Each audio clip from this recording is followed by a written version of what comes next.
எல்லா மீனும் இருக்கு. போகலா ஹலோ, இதெல்லாம் சும்மா காணி பார்க்க இயலாது. ராணுவ லண்டன்ல இருந்து தான் வந்தது. பலாலி ஊருக்கு இது கூட ராணுவ கட்டுப்பாடு தான் இருந்தது. பலாலி சந்தி கொண்டு ஓட்ட இந்த கோயிலை இடிக்க மிஷின் கன் எல்லாம் இருக்குது. ஆவலோட போய் கொண்டு போகிறேன். சொந்த இடம் பலாலி மீன் சந்தையை வந்து பார்க்க போகிறோம்.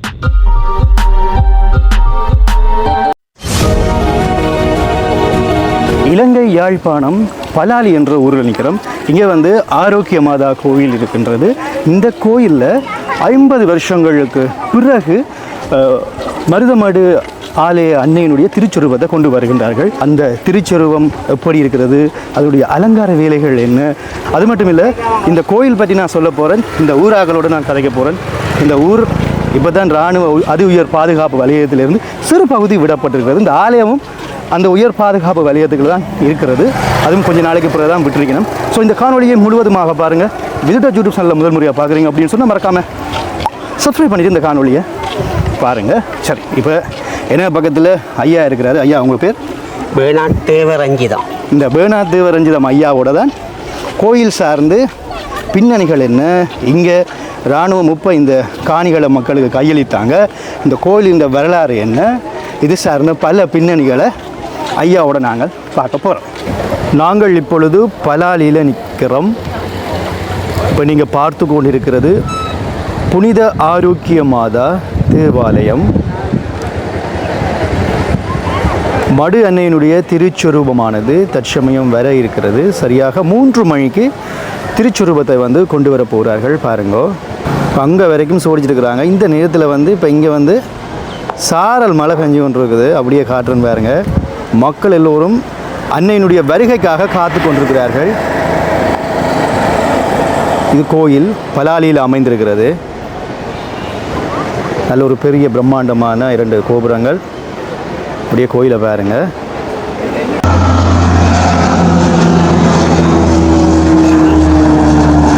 பார்த்தீங்கன்னா நாங்கள் பலாலியில் வைக்கிறோம். இங்கே வந்து விமானப்படத்தளம் அங்கே தான் இருக்குது. அதால் ஒரு விமானம் வந்து பறந்து போகுது. இங்கே வந்து பார்த்தீங்கன்னு சொன்னால் ஊர் மக்கள் எல்லோரும் வந்து காத்து கொண்டிருக்கணும்.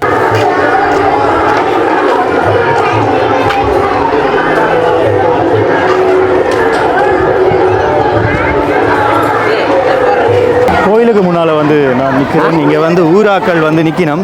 வணக்கம், உங்களுடைய ஊர் எது? பலாலி. பலாலி. ஓகே, இராணுவம் விட்டு எவ்வளோ காலம் இந்த இடத்த? ராணுவம் விட்டு 7 வருஷம். 7 வருஷம் ஆகிவிட்டது. இந்த கோயில் பற்றி வரலாறு சொல்ல முடியுமா? ஓ, இந்த கோயிலுடைய பேர் ஆரோக்கிய மாதா. ஆரோக்கிய மாதா கோயில் பற்றி என்னுடைய அம்மாவினுடைய தேப்பம் தான் இந்த காணி வாங்கப்பட்டது. 24 பரப்பு 300 ரூபாய்க்கு வாங்கப்பட்டது. என்னுடைய அம்மா அந்த தேப்பம் தான் இந்த கோயில் கட்டினது. அதுக்கு இந்த கோயிலில் இதுக்கு சின்ன இந்த கோயில் அது கூறிய அடை இருந்தது. பிறகு கட்டப்பட்டு அப்போ 40 குடும்பம் தான் இங்கே இருந்ததாம். இந்த கோயிலில் இருந்தாங்க. அப்படி இருந்து இப்போ இந்த அவியல் தாங்கள் எல்லாம் அப்போ கதவில் சம்மாட்டி மேர் தொழிலாளர் மேர் அவியல் கொஞ்சம் கொஞ்சமாக உழைச்சி தான் பிறகு இந்த கோயில் கட்டப்பட்டு எல்லாம் எல்லாம் அப்போ 100, 150, 200 குடும்பத்துக்கிட்ட அப்போ இங்கே இருந்தது. 90ஆம் ஆண்டு ஆனி மாதம் 15ஆம் தேதி இந்த இடத்த விட்டு நாங்கள் இராணுவமாக சென்றோம். அதுக்கு பிறகு இந்த இடத்துக்கு நாங்கள் வர்றதுக்கு எங்களுக்கு கிடைக்கவில்லை.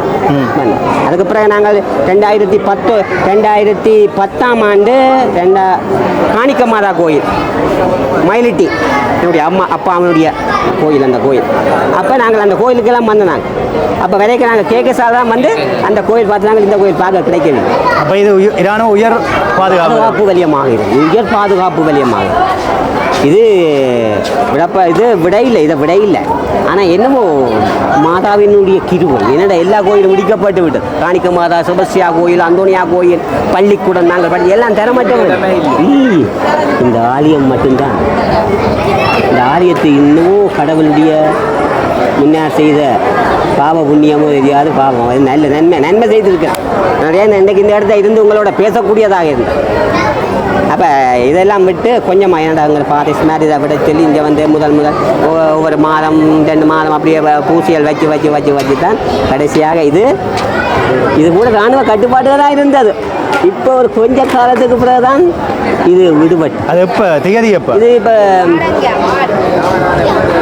விடுபட்டு பிரச்சனை இல்லை இது விடுபட்டது இப்போ தான். இது விடுபட்டது ஒரு 4 வருஷம் 4 வருஷத்துக்குள்ள தான் இந்த இடம் விடுபட்ட.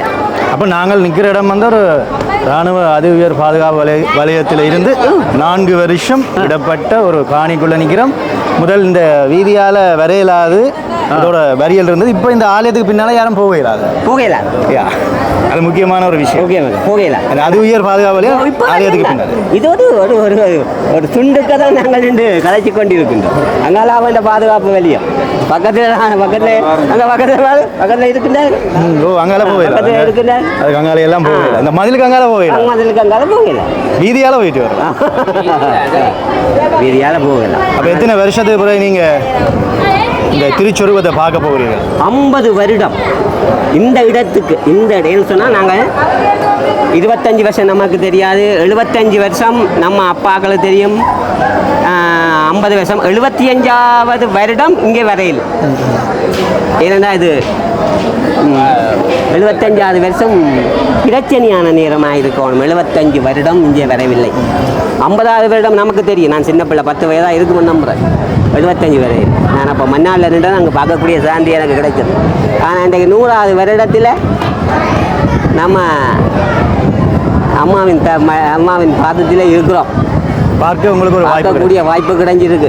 இதை விட மகிழ்ச்சி சந்தோஷம் கிடையாது. சரியா இந்த இடத்தின் பேர் என்ன ஐயா? பலாலி வடக்கு.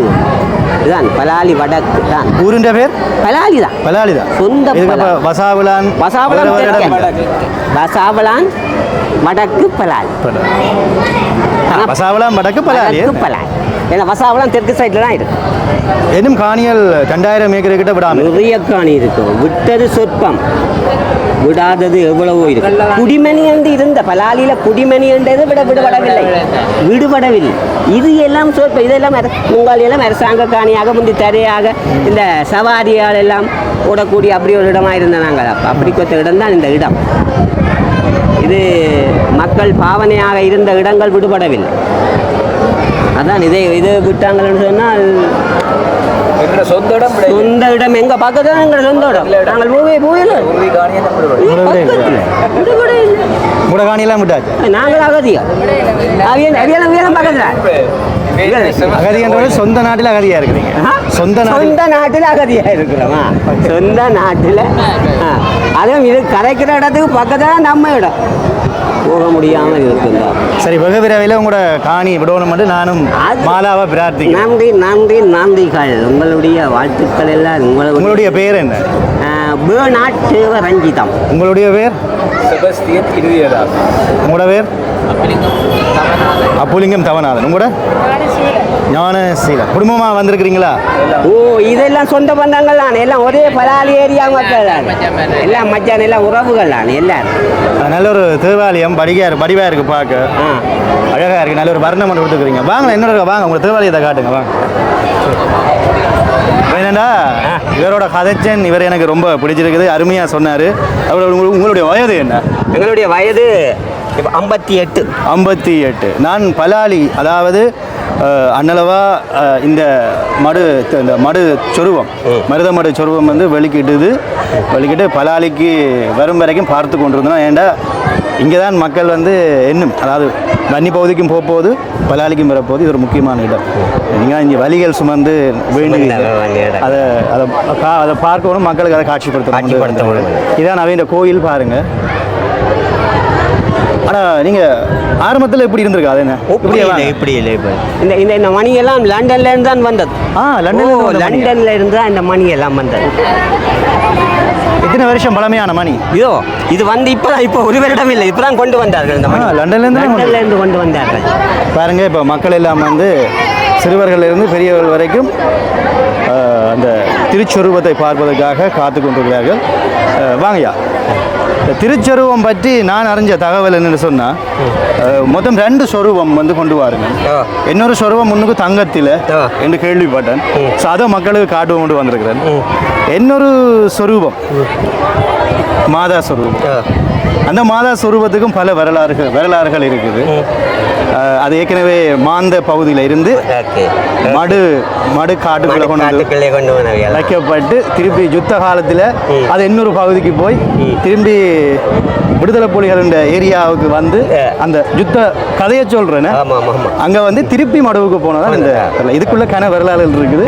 அதை நான் சொல்றேன். சரி, இப்போ அந்த சொரூபம் 1974ஆம் ஆண்டு, அதாவது முதல் ஆரம்ப காலங்களில் மன்னர் யாழ்ப்பாணம் ஒரே மறை மாவட்டமாக இருந்தது. இப்பொழுது ஒரு மறை மாவட்டம் இல்லை, இப்போ புதிய பிரிவான மறை மாவட்டம். எனவே இந்த திருச்சொரூபம் 50 வருஷங்கள் 1974ஆம் ஆண்டு தான் இங்கே வந்து எல்லா இடமும் சுற்றினது. அதாவது முக்கியமாக தமிழர்கள் வாழுகின்ற பிரதேசங்களில் முழுக்க சும்மா இல்லை, கிளிநொச்சி, மன்னார், முல்லைத்தீவு, யாழ்ப்பாணம் போன்ற பல மாவட்டங்களை சுற்றி மடு பற்றி சொல்லணும். சரி வாங்க. இப்படியான ஒரு சொரூபம் 74ஆம் ஆண்டுக்கு பிறகு இங்கே வருதுன்னு சொன்னால் மக்கள் வேறுங்க அப்படியே அலை கடலுன்னு வந்து 74 அவன் சொன்னார். இங்கெல்லாம் முதல் வரைக்கும் இல்லாத ஆக்கள் தானே இருக்குது. குழந்தை கொஞ்சம் எத்தனை வருஷம்? 50 வருஷம். நல்ல ஒரு பெரிய தேவாலயம் தானே, நல்ல காணி. அதாவது உங்களை காணியை பற்றி சொல்லியிருந்தீங்க, ரொம்ப சந்தோஷம். இது என்ன உங்களோட இப்போ ஆற்ற பேரில் இருக்கு இந்த காணி? இது பிஷப்புக்கு தான் சொந்தம். பிஷப் இந்த கட்டடம் முழுக்க பிஷப்புக்கு தான் சொந்தம். அவையுடைய அதிகாரத்துக்கள் தான் இருக்கு. ஓகே, பெரியாக்கள் பயன்படுத்த முடியாது. இந்த எனக்கு கூட சர்ச்சில் பிடிச்சது வந்து இந்த நிலையண்ணல் வேலைப்பாடு இதுதான் ரசி பண்ண. என் கிருபை உனக்கு போதும் அப்படி போதும். புறா, அது என்ன புறா ஏன் வைக்கிறீங்க? இதுதான் பரிசுத்த ஆவி. பரிசுத்த பிதாச்சுதன் பரிசுத்த ஆவி, மூவர் கடவுள். உன் கிருபை உமக்கு போதும். அந்த அதை நம்ம நாளே காணும். அதான் நான் இன்னைக்கு இதில் பேசுவதே அதுதான். ஆவியின் ஊடாகத்தான் நாங்கள் பேசிக்கொண்டே நிற்கிறோம். அப்படியே எங்கள் உள்ளுக்க வந்து பாருங்க, நான் கிட்டவா காட்டுறேன் தேவாலயத்தை பாருங்க எப்படி இருக்குன்னு பாருங்க. எல்லாம் வழிபட்டு கொண்டு இருக்கிறோம். இந்த மடு திருத்தலம்ன்றது வந்து இங்கே வந்து இலங்கையில் வந்து சிங்கள மொழி பேசுகின்றவர்கள், தமிழ் மொழி பேசுகின்றவர்கள் இருக்கிறார்கள். இந்த 2 மொழி இனத்தவர்களும் வழிபடுற கோயில்களில் மடு கோயில் முக்கியமான ஒரு கோயில். அங்கே வந்து நேர்த்தி வைத்தால் நிறைவு. யாருக்கும் தனிப்பட்டது இல்லை. எவராது இந்துக்கள் என்ன முஸ்லீம் என்ன எவராக இருந்தாலும் அங்கே போகக்கூடிய முக்கியமான தலம் மடு தேவாலயம். மருத மடு. ஆனால் மடுன்றால் தான் எல்லாருக்கும் தெரியும். மடு என்றால் எல்லாரும் தெரியும். அந்த கோயில் ஒரு காட்டுக்குள்ளே இருக்கு. மன்னர், அதாவது இலங்கையில மன்னார் மாவட்டத்தில் மடு என்ற பிரதேசத்தில் காட்டுக்குள்ள இந்த கோயில் அமைந்திருக்குது. இந்த கோயில் பற்றி சொல்லணும் அப்படின்னு சொன்னால் முக்கியமான ஒரு விஷயம் என்ன சொன்னால் ஜூபிலி விழான்னு ஒன்று வரப்போகுது. ஓகே, இந்த ஜூபிலி விழா வந்து 100 வருஷத்துக்கு ஒருக்கா வரும். இந்த 100 வருஷத்துக்கு ஒருக்கா வர இந்த விழாவுக்கு தான் இந்த திருச்சொரூபத்தை அப்படியே எல்லா ஆலயங்களுக்கும் கொண்டு போயிடும். எல்லா பிரதேசங்களில் இருக்கிற எல்லா ஆலயங்களுக்கும் கொண்டு போயிடும். அதுக்காண்டி தான் இந்த ஆலயத்தில் வந்து மக்கள் எல்லோரும் அதை பார்க்கறதுக்காண்டி வந்திருக்கோம். இது சாதாரண விஷயம் இல்லை. ஏன்னா இதுக்கு ஒரு எல்லா இடத்தையும் மக்கள் எல்லா இடத்தையும் நாங்கள் மடிபண்ண சில்லால பண்ண தேர்ப்பு சில்லால் நம்ம சொந்த இடம். அங்கே இருக்க இங்கே பல பேருக்கு அதை கேட்க இந்த ஆண்டு இருக்கிறோம், இந்த வருஷம் இருக்கிறோம். மாதா இன்னும் ஒரு 25 வருஷத்துக்கு பிறகு தான் மாதா நீ வர போகிறோம். உங்களோட பயம் என்ன? அந்த ஒரு பயம் ஒரு இது மாதா ஒரு நீங்கள் அந்த 25 வருஷம். இப்போ எத்தனை வயசு உங்களுக்கு? இப்போ எங்களுக்கு 55. 55னா 75 59 என்ன மாதிரி இருப்பீங்களோ தெரியான்னு சொல்ல வாரீங்க. இருப்பீங்க. இதை விட மூத்தவர்கள் எல்லாம் ஒரு இதுதான். ஏன்னா இதெல்லாம் கிடைப்பதில்லை தான். இதெல்லாம் கிடைக்க போகிறதில்லை. மடுவுக்கு நாங்கள் போவோம், அதுக்கு போவோம், இதுக்கு போகிறோம். எங்களை தேடி மாதா இங்கே வரான்னு சொன்னால் பெரிய ஒரு பன்னளவா வந்து மக்களே இந்த திருச்சொருவம் வந்து இன்னொரு விஷயம் நான் சொல்லணும். வாங்க அப்படியே ஒன்று போவோம். நாங்கள் அப்படியே வீதிக்கு போகிறோம். பாருங்கள், முக்கியமான விஷயம் என்னென்னு சொன்னால் இந்த திருச்சொருவம் ரைட், இது வந்து 6ஆம் தேதி 4ஆம் மாதம் 6ஆம் தேதி 4ஆம் மாதம் 2024ஆம் ஆண்டு மன்னாரில் இருந்து புறப்படுகிறது. அதாவது யாழ் மாவட்ட மறை ஆயர்கிட்ட வந்து ஒப்படைக்கப்படுகிறது. 30ஆம் தேதி 4ஆம் மாதம் இது யாழ் மாவட்டத்தை சுற்றி முடிவடைகிறது.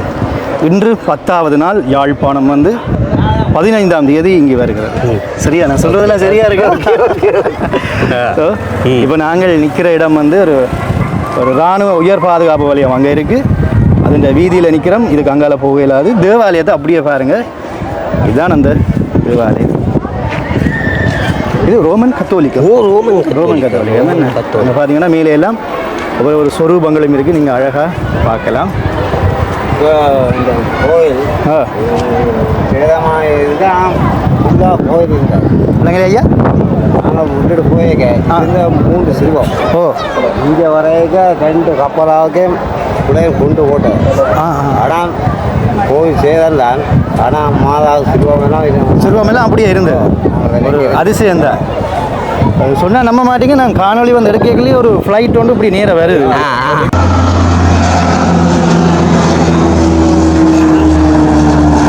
பார்த்தீங்கன்னா நாங்கள் பலாலியில் வைக்கிறோம். உங்களை வந்து ஆமாம் இப்போ அந்த காட்சியை நான் எடுத்துருக்கிறேன். இப்போ ஐயா சொல்கிறாரு இதுக்கு மேலே குண்டு போட்டது. இந்த குண்டு போட்டு சொருவம் வந்து பாதுகாக்கப்பட்டது. எங்களுக்கு ஒரு தகவல் கிடைச்சது. சரியான பொருள் இல்லை. இதை இடிக்க வந்தாங்க. இந்த கோயிலை இடிக்க கொண்டு வந்தாங்க. வந்து இதை கொண்டு வந்த உடனே இன்னும் வெட்டிச்சுதான். அப்படி செய்யணும். பின்ன அப்படியே துண்டு துண்டா கொஞ்சம் செய்யணும். அதோட தானே அப்படியே அதோட அந்த கோயிலை இடிக்காம அதை வந்தவர்கள் அந்த பெரியவர்கள் சொல்லிச்சினோம். அதை பற்றி நம்ம இல்லை அப்படி ஒரு சம்பவம் நடந்தது. ஸோ இனி நாங்கள் என்ன பார்க்க போகிறோம் அப்படின்னு சொன்னால் எப்படி அந்த சொரூபத்தை கொண்டு வருகிறார்கள், சொரூபத்தினுடைய அலங்காரங்களை பார்க்க போகிறோம். இங்கே வந்து மக்கள் பிரார்த்தனைகளை வந்து பார்க்க போகிறோம். வித்தியாசமாக நான் இன்னொரு விஷயம் சொரூபத்தில் காட்ட போகிறேன். மடுமாதா போட்டிருக்கிற நகைகளை பற்றி சொல்ல போகிறேன். அது யாரும் கதைக்கல இதுவரைக்கும். இப்போ நான் இந்த ஊராக்களோட போய் கொண்டிருக்கிறேன். எங்கே போகிறேன் அப்படின்னு சொன்னால் சொரூபம் அங்கே வர போகின்றது பலாலி சந்திக்கு. ஏண்டா நான் கொஞ்சம் டீட்டெயிலாக மடு மாதா போட்டிருக்கிற நகைகள் என்ன, அதே மாதிரி தங்கத்தில் வந்து சுவாமியை கொண்டு வரணும், எல்லாத்தையும் வந்து நாங்கள் பார்க்க போகிறோம். காத்துருங்க. ஓகே. அந்த காலத்தில் இந்த இடங்கள் எப்படி இருந்தது? அந்த காலம் பெரிய இந்த மணி கொடுத்தான்னு சொன்னேன். இப்போ கனடாவில் இருக்காங்க பெரிய சம்மாட்டி மாதிரி. இது ஃபுல்லாக பெரிய பிரமாண்டமான வீடுகள். இப்போ ஐஸ்மின் வியாபாரங்கள் எல்லாம் வியாபாரம் செய்தாக்கள் ஒரு தருமே. இப்போ வந்து இதில் வந்து மிஷின் கன் எல்லாம் இருக்குது. இதெல்லாம் ஒரு உயர் பாதுகாப்பு வலயமான இடங்கள். இங்கால ஏர்போர்ட் இருக்கிறதால இங்கே பாதுகாப்பு கடமையில இருக்கணும். அது கிட்டவா சூம் பண்ணி காட்டிடாது. என்ன பாதுகாப்பு சம்மந்தப்பட்ட விஷயங்கள். ஒருக்கா இந்த கோயில் எரிவிட்ட அதை விட இந்த கோயில் வந்து முந்தி ஓலைக்குடியில் இருக்குல்ல, அதில் இருக்கிற அந்த மரங்களை எல்லாம் எங்கே இருந்து கொண்டது? கொக்குளாய் வன்னி பகுதியில் கொக்குளாய் நாயாறு பகுதியில் இருந்து அந்த மரங்களை வந்து இவற்றை தாத்தா வந்து கொண்டு வந்திருக்கிறாரு. சரி, இப்போ வந்து கட்டிடமாக கட்டிட்டோம். இப்போ நாங்கள் நிற்கிறது வந்து ஒரு வரலாற்று சிறப்பு மிக்க ஒரு இடம். இந்த இடத்த பார்த்தோம்னா பாருங்க, இதை காட்டிட்டு பலாலி சந்தி. இப்போ நாங்கள் பலாலி சந்தியில் வந்து நிற்கிறோம். இந்த சந்தியை பார்க்குறதுக்கே கொடுத்து வச்சுருக்கோம். இந்த பலாலி சந்தியில் வந்து இப்போ இதுக்கு அங்கால போயிடாது. இராணுவ அதி உயர் பாதுகாப்பு வலயம் உங்களுக்கு கிட்ட காட்டுறோம் பாருங்க. இவ்வளவுதான் நாங்கள் பார்க்கலாம். இது இந்த ரோட்டுக்கு ஐயா போகுது. இந்த ரோட்டு எங்கே போகுது? ஆரியகுளமா? பலாலி ரோடு. இது பலாலி ரோட்டு. இது இந்த Palali road. Palali road. Right. இதான் வசாவிலான் மத்திய கல்லூரிக்கு போகிறது. ரைட். நாங்கள் இதால் போனால் வசாவிலான் மத்திய கல்லூரிக்கு போகலாம். ஆனால் இப்போ போக முடியாது. ஆமாம். பார்த்தீங்கன்னா இங்கே ராணுவ பஸ் எல்லாம் வந்து கொண்டு இருக்கு பாருங்க. முக்கியமான ஏர்போர்ட் பழைய ஏர்போர்ட் பாதை. இது நிற்க எனக்கே சந்தோஷமா இருக்கு. உங்களோட ஊரில் நிற்க இப்படியான விளையாடுங்க. ஐயா வணக்கம். உங்களோட பேர்? செல்வம். வணக்கம். எந்த இடம் நீங்கள்? பலாலி. என்ன எழுதியிருக்குன்னு சொன்னால் வேற்றுமையிலும் நாங்கள் ஒன்று சேர்ந்து ஒற்றுமை அடைவோம். இதில் என்ன விளங்குது? ஒற்றுமை அடைவோம் பண்ணிட்டு காணிகளை விட்டால் சந்தோஷமா இருக்கு. அதுதான் முக்கியம். ஐயா அந்த காணியெல்லாம் இதுக்காக இருக்குன்னு ஐயா சொல்லி அங்கே இருக்குன்னு கட்டிடங்கள் எல்லாம் தெரியுது.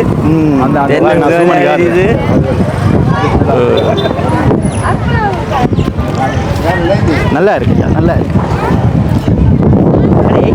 நாங்கள் வந்து சாதாரண நேரத்தில் இந்த இடத்துக்கு வந்தா இந்த இடத்துல நிற்கலாம் இப்படி ஒரு கட்டடம் ரோட்டில் நிற்கலாம் அந்த கதை தான் இன்று மட்டும்தான் இந்த ரோட்டில் இப்போ வந்து இந்த பிரச்சனையால விட்டுருக்கீங்க. இதுதான் எங்களை பழைய மீன் மார்க்கெட் சந்தை. இது உங்களோட மீன் market. இது இப்படி கிடக்கையில் முந்தி கட்டிடம் இதாக இருந்தது. இப்போ இவங்க ராணுவம் இதை புனரமைச்சு செய்து எல்லாம் இதாக செய்திருக்காங்க. ஒரு பொது விட மட்டும் வெளியே விட்டுருக்கு. அது அதுக்கு என்ன செய்யறாங்க? இது தேசம் முழுக்க வீடப்பா. வீடு முழுக்க வீடுகள் ஃபுல்லா வீடுகள் தான். சின்ன வீடுகள் இல்லை, எல்லாம் கட்டிடம், எல்லாம் பெரிய கட்டிடங்கள், எல்லாம் கட்டிடங்கள். இடங்களை பாருங்க.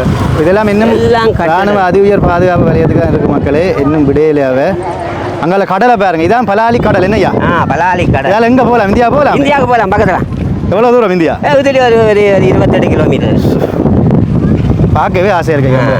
அப்போ பழைய மீன் மார்க்கெட் இந்த நிலைமையை இப்போ பாருங்கோ. இப்போ இப்படி தான் இருக்கு பலாலி பழைய மீன் மார்க்கெட். உங்களுக்கு பழைய ஞாபகங்கள் எல்லாம் வேறு வேணையா? எங்களுக்கு எல்லாம் தெரிஞ்ச நேரம் தானே. ஆனால் எனக்கு பெரிய சந்தோஷம். நான் மறுமாதா வந்து என்னை அழைச்சதுக்கு வந்து ஒரு இடங்களையும் காட்டணும் பண்ணுறதுக்காண்டி என்ன என்று அழைச்சிருக்காங்க. கடவுளுக்கு நன்றி சொல்லுவோம். கடவுளுக்கு நன்றி. சந்தோஷம். பின்னர் 4 மணிக்கு பிரச்சனை தொடங்குது. அடிவாளை தொடங்கி நான் அடிவாளை துவங்கி இங்கே போகிறீங்க. நான் இதில் மீன் விற்று கொண்டு இருக்கிறேன். முதல் வர நீங்கள் சொல்கிற கதை எத்தனை ஆண்டு? 90ஆம் ஆண்டு. சொல்லுங்க. யுத்தம் அப்போ தொடங்குறது பின்னாடி தானே. ஒருவர் வந்து சைக்கிள் வாங்க அடிவாடு தொடங்கி சைக்கிளை குறைச்சிட்டு போகிறேன்.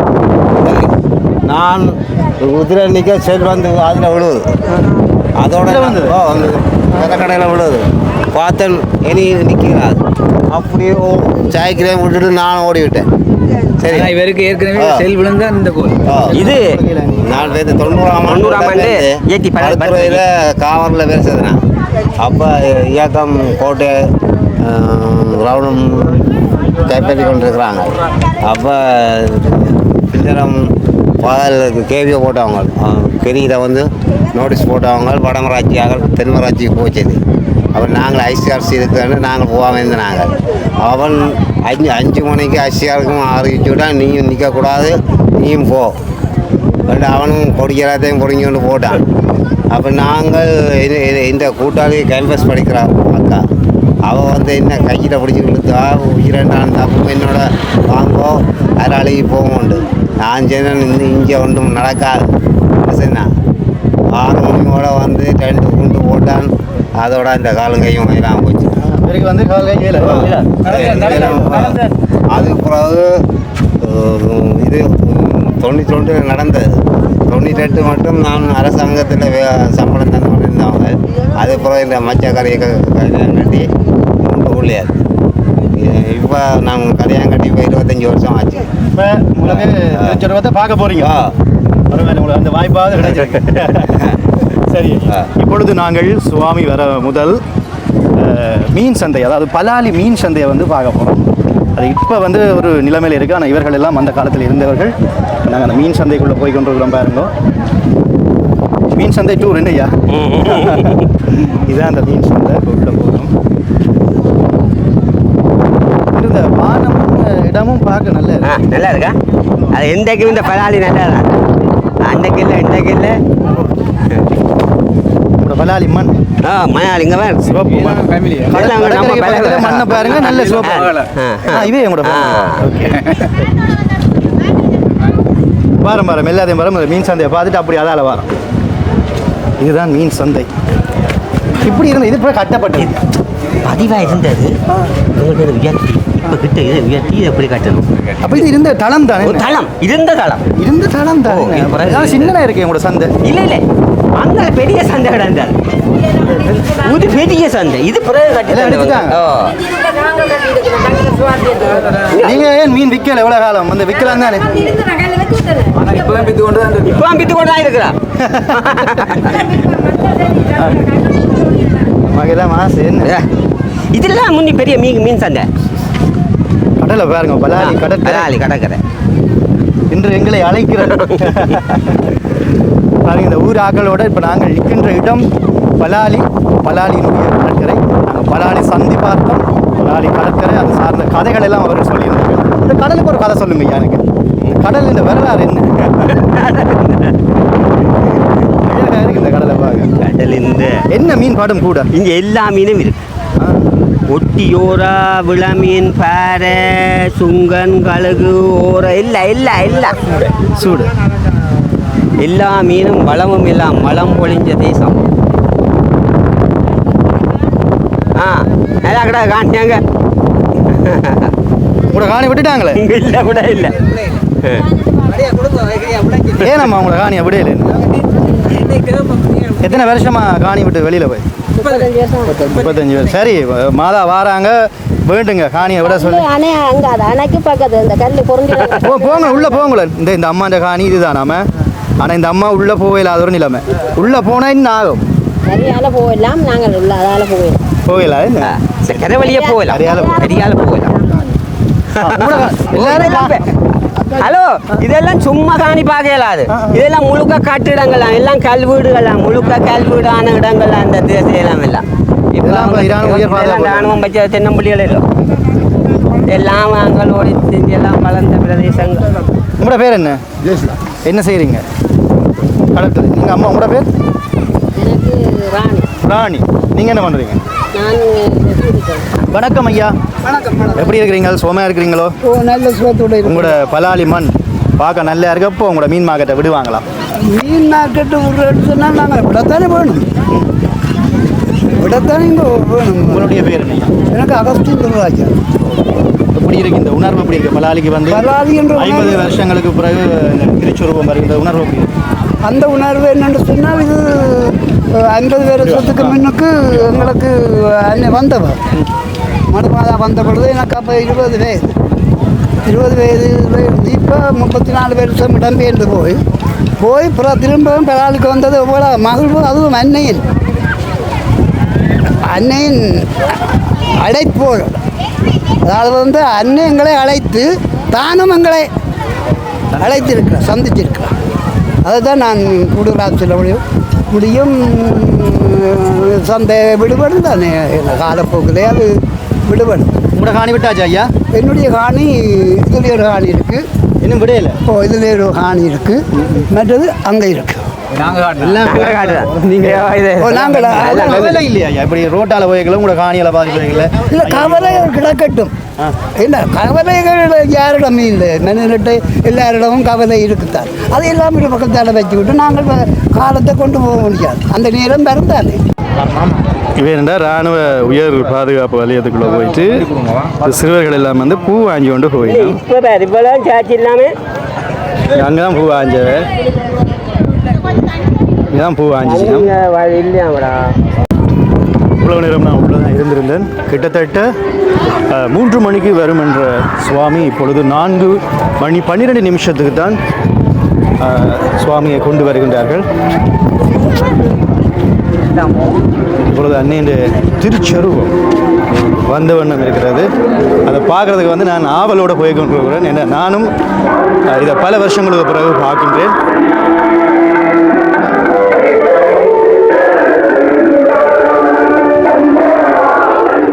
முன்னுக்கு வந்து வாகனங்கள் அணிவகுத்து வந்து கொண்டிருக்கின்றது. சொரூபத்தை எப்படி கொண்டு வருகின்றார்கள் அப்படின்னு சொல்லி பார்த்து கொண்டிருக்கின்றோம்.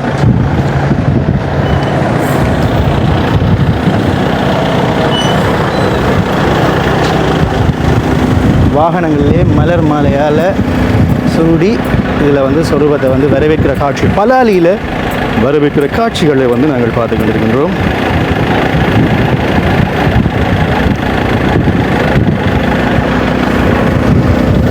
இராணுவ பாதுகாப்போடு தான் இந்த சொருவத்தை வந்து கொண்டு வரணும். பாருங்கோ,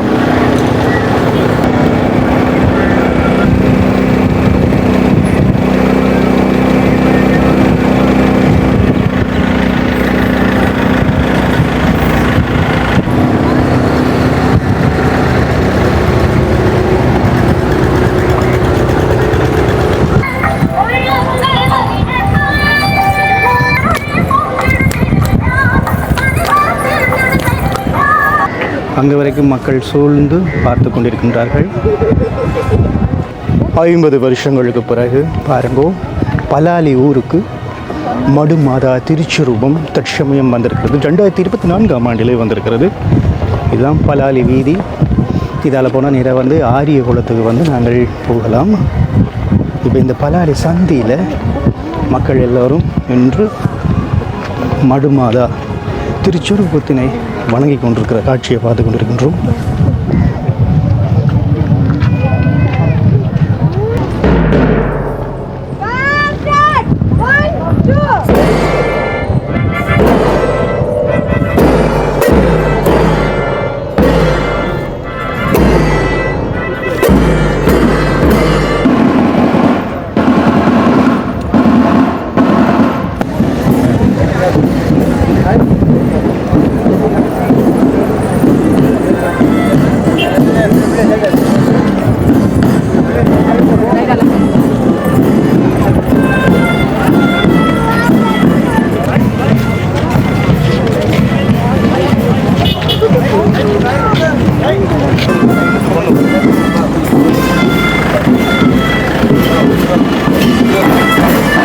பலாலி ஊர் மக்கள் எப்படி மாதா திருச்சொருபத்தை வரவேற்று ஆலயத்துக்கு கொண்டு போய் கொண்டிருக்கிறாங்க என்று சொல்லி பார்த்து கொண்டிருக்கிறோம். பாருங்க இப்படி அழைத்து கொண்டு போகிறார்கள் என்று பாருங்க வாக்கியங்கள்.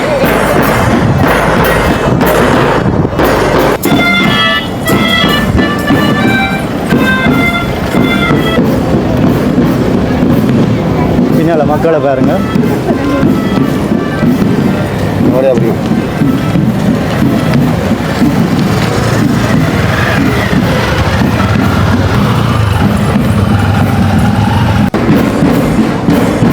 ஆரோக்கிய மாதா கோயிலுக்கு கொண்டு வந்துவிட்டார்கள்.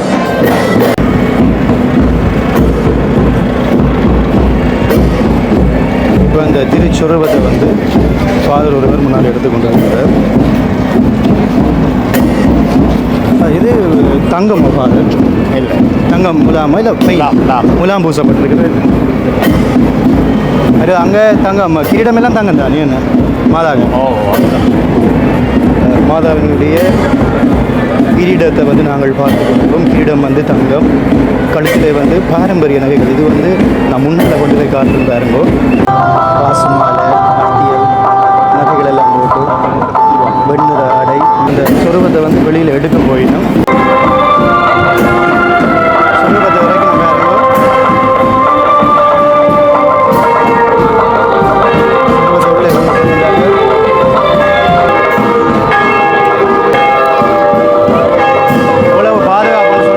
சொருவத்தை உள்ளே இராணுவம் மற்றும் போலீஸ் பாதுகாப்புகள். ஆலயத்தை பாருங்க, சொருவம் உள்ளே கொண்டு சென்ற பிறகு ஏனைய வழிபாடுகள் எல்லாம் இடம்பெற போகிறது.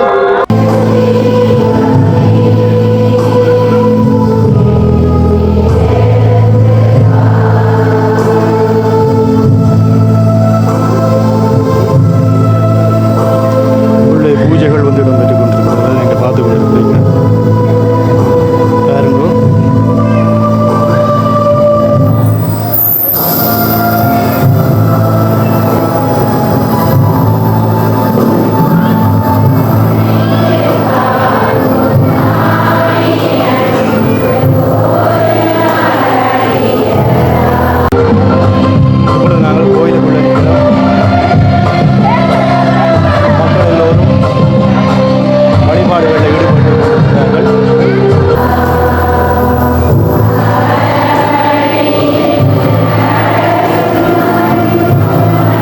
திருச்சொருபத்தை வந்து நாங்கள் பார்த்துருக்கிறோம். எல்லோரும் வந்து வழிபட்டு கொண்டிருக்கின்றார்கள்.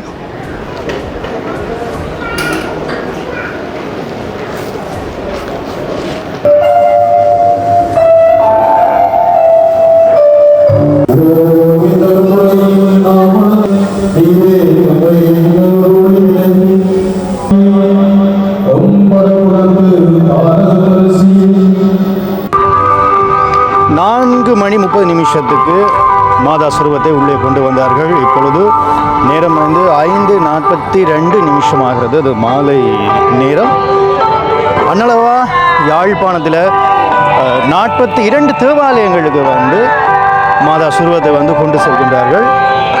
இப்போ இனி நாங்கள் பார்க்க போகிறது ஆராதனை எல்லாம் முடிஞ்ச பிறகு சுவாமியை கொண்டு வந்து இப்படி கொண்டு செல்கிறார்கள் அப்படின்னு சொல்லி பார்த்து முடிக்க போகிறேன். ஏன் நான் இவ்வளவு நேரம் காத்திருந்தேன் அப்படின்னு சொன்னால் இப்போ ஏன் நான் இவ்வளவு நேரம் காத்திருந்தேன் அப்படின்னு சொன்னால் கிட்டத்தட்ட ஒரு 1.5 மணித்தியாலும் நான் இந்த ஆராதனையில் ஈடுபட்டிருந்தேன். உள்ளே வந்து சில விஷயங்கள் காணொலி எடுக்க வேணாம்னு சொல்லிச்சிடும், அதனால் நான் எடுக்கலை. இப்போ எப்படி அவர்கள் செய்கிறார்கள் பார்ப்போம். ஏன்னா 50 வருஷம் காத்திருப்பு. இனி எப்போ இந்த மடு மாதா இனி எப்போ இங்கே வருவாங்களோ தெரியாது. ஏன்னா 1974ஆம் ஆண்டு வந்தது, இனி எப்போ வருவாங்களோ தெரியல. அதனால் இதை ஒரு ஆவணப்படுத்தலாக நான் அப்படியே செய்து கொண்டிருக்கிறேன். ஹாய் செல்லக்குட்டி, எப்படி இருக்கிறீங்க? உங்களோட வயசில் தான் ஷோன் அப்பப்பா இருக்கேன் 1974ஆம் ஆண்டு வந்தது, அப்படித்தானே? அதுக்கு பிறகு இப்போ தான் வந்திருக்கேன். இப்பொழுது அந்த மாத சொரூபத்தினை வெளியிலே கொண்டு வந்து கொண்டிருக்கிறார்கள். பாருங்கோ, நான் இப்படி கிட்ட காட்டுவோம் தான் இவ்வளவு நேரம் காத்திருந்தேன். 100வது ஆண்டு, அதாவது 100வது ஆண்டை பூர்த்தி செய்கின்றார் மடுமாதா. ஜூபிலி வருஷம் முடிசூட்டு விழா, அதைத்தான் ஜூபிலி வருஷம் என்று சொல்லினோம். அதைத்தான் வந்து கொண்டாட போயினோம். கிட்ட கொண்டு போய் காட்டுறேன் பாருங்க.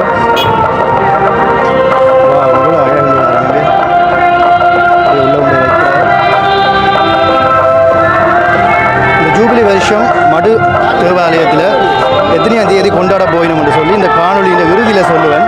மறக்காமல் மடு கோவிலுக்கு போங்கோ, அந்த திகதியில் போய் கும்பிடுங்கோ. இப்படி நாங்கள் முன்னுக்கு வந்துட்டோம்.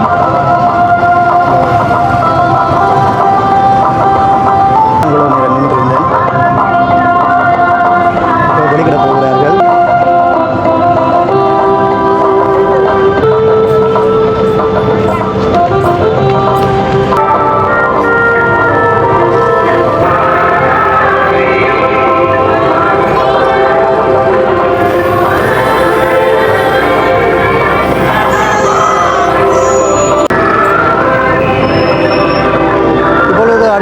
தேவாலயம் மல்லாகம் கொண்டு செல்கின்றார்கள். ஐயா தான் வந்து இந்த கோயிலை பற்றி அழகாக வந்து விளங்கப்படுத்தியிருந்தார். ஐயா, எப்படி சந்தோஷமா இருக்கிறதா? சந்தோஷம், நல்ல சந்தோஷம். 50 வருஷங்களுக்கு பிறகு மடுமாதாவை தரிசிச்சீங்க. முக்கியமான விஷயம் ஒன்று நான் சொல்ல போறேன். உங்களுக்கு தெரியுமோ தெரியாது? எப்பொழுது மன்னாரில் இந்த 100வது ஜூபிலி வருஷத்தை கொண்டாட போறார்கள் தெரியுமா? எந்த திகதி என்று தெரியுமா? திகதி தெரியுமா? இல்ல இல்ல, அதைத்தான் நான் மக்களுக்கு சொல்ல போறேன். நான் வந்து ஃபாதரை கேட்டிருந்தேன். அதாவது வருகின்ற 7ஆம் மாதம் 2ஆம் தேதி இந்த ஜூபிலி வருஷம் மடுமாதாவில் கொண்டாட போகிறார்கள். மறக்காம இப்போ கிட்டத்தட்ட அன்னளவா 42 தேவாலயங்களுக்கு கொண்டு போயினோம் யாழ் மாவட்டத்தில். அடுத்து முல்லைத்தீவு மாவட்டத்துக்கு கொண்டு போக போகிறாங்க. அடுத்து யாழ் முல்லைத்தீவு கிளிநொச்சி. சரி, மன்னார் முடிஞ்சு. மறக்காம எப்போ போகணும் சொல்லுங்க. ஆடி 2ஆம் தேதி ஆடி முடிசூட்டு விழாவுக்கு போங்க. நானும் முடிஞ்சவரை காணொலி எடுக்க வரேன். சரி, இவர்களெல்லாம் சந்திச்சது சந்தோஷம். ஓகே, அங்கே வந்து சர்பத் வந்து கொடுத்துட்ருக்காங்க. சரி, அதையும் நான் கிட்டவா காட்டுறேன். ஏன்னா எல்லோரும் வந்து சரியாக களைத்திட்டார்கள். சந்தோஷம், ஒரு சந்தோஷமான ஒரு நாள். மாலை வேளையில் இப்படி இருக்குன்னு பாருங்க. இந்த இடம் அதில் வந்து சர்பத் குடிச்சு கொண்டிருக்கணும். அடுத்த காணொலியுடன் உங்களை நான் சந்திக்கும் வரை என்றும் உங்கள் வீது டாட். நன்றி உறவுகளை, நன்றி. தேங்க்யூ.